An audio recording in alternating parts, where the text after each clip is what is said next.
So welcome back everybody to Web Gaming Entertainment. This is Walter with you, owner and co-owner of Web Gaming Entertainment, and I'm actually joined with my co-owner of the company, Darren. And what do you have to say to him today, sir? Hi everybody, great to meet you all. It's been a great run so far, guys, and we're getting close to the end, and the team, we're really just digging in big time. So we're gonna actually run through some things that we have for you. There's obviously still a lot that you won't see at the moment.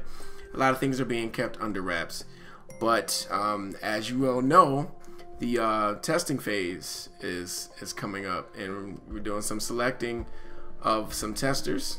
Yes, and we've received a lot of submissions, I must say. We thank you for all your submissions. Absolutely, it was a lot of them, and you guys are awesome. So in fact, that's what's been taking us so long, trying to sift through all those submissions and make sure that we select the best candidates for the testing phase. Because again, the testing phase is all about making sure that everything is nice and right. We don't want any bugs to skip through release day. So that's really what it's all about. And so here we are. We're running through full speed, and hope you guys are excited about what's to come. So D, we're kind of running through the create a character right now, and it's sort of a edit character, not so much a create a character, situation going on there. But right, we be making some choosing between the different types of pants and shirts and suits that you want to wear. You didn't see a lot of options there, but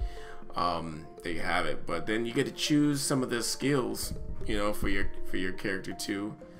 And we're gonna select the office. Of course, that screen right there is quite bare, but, there will be more later, definitely. Absolutely, like some of the sliders for the difficulty and stuff like that. But as you see, the office scene is starting to look a little more fleshed out. But we're gonna have some plenty of customization options for you by the time the game releases. Yeah, as you can see here, you'll actually be able to furnish each of the rooms, of course, with various desks, chairs. You could also set the colors, textures of each individual desk that you're choosing, as being shown here, and also various computers, PCs, monitors, right, for the office use. Right, and even the furnishings there, which you'll see in a moment. But a lot of the furnishing, and the way the furnishings are going to work in each office. Each room, I'll say, different furnishings have different effects. In one case, more of the aesthetic furnishings will affect how the employees view the room. Like if the room is, nice and comfortable for them and welcoming and, just nicely designed, that will affect their happiness in a way or another. And then the way the cabinets work and things like that, those are more functional. So it helped boost their speed and processing paperwork and stuff like that. It's just some small things to note. So we're kind of just selecting and filling up all the seats in this particular office. I think we definitely had like 2 rooms, and I think the total number of desks, though, I think that's gonna round out to be 8 and 9, including the CEO's desk in this particular office. This is a starter office right here.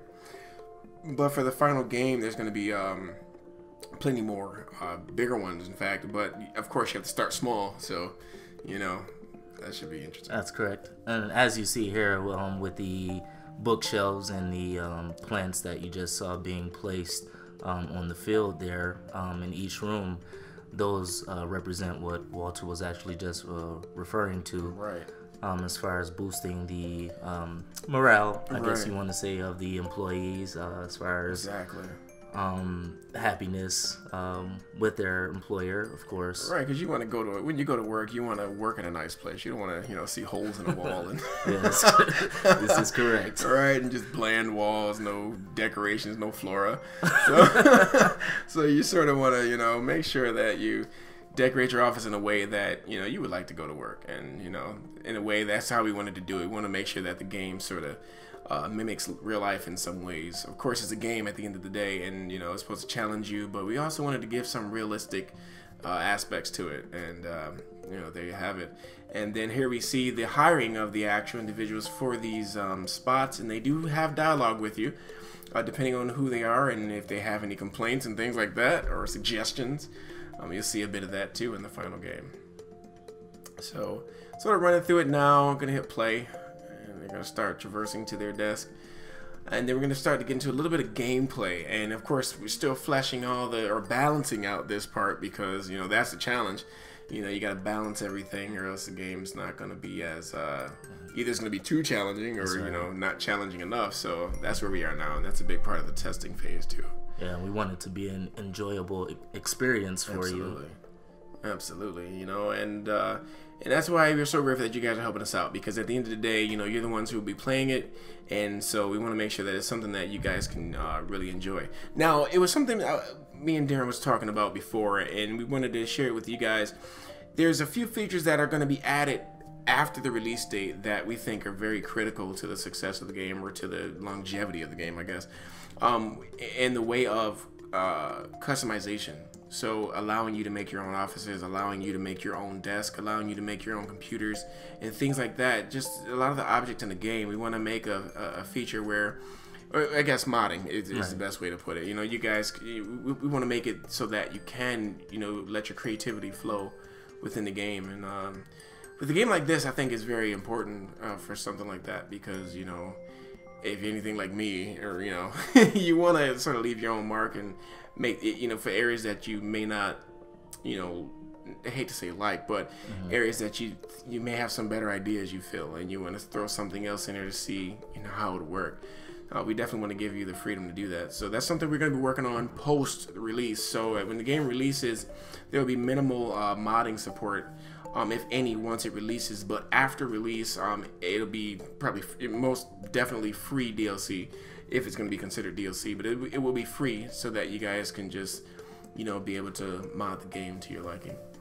Now this part here, the researching will not go this fast. I just did this for the sake of the example. We went fast speed on this.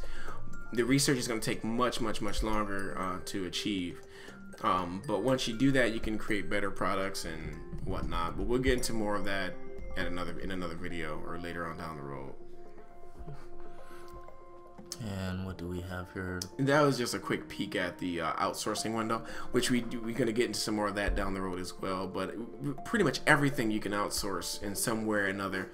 And you're going to almost not necessarily have to, but you're going to, probably be pressed to in the beginning of the game, because you won't have like endless amounts of cash, right. to spend on every department. So you're going to need little assistance here and there. You're going to have to network with some outside companies to make your products a reality. So right now we're creating a product, and gave it a name, and with the product you can actually choose to, and specifically with the CPUs, you can choose to, let's say you made a product, like you think Intel, you think of a lot of their product lines, and with this game, that we want to make sure that we allow that to take place as well. So you just released the first generation of this type of product. Well, the next time you go to make a CPU, you can make the next generation of that same product.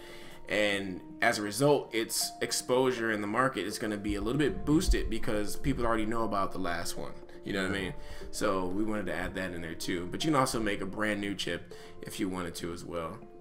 And then here we're just selecting who we want to work on this particular project, as it goes for engineers. Engineers work a little different from the other employees.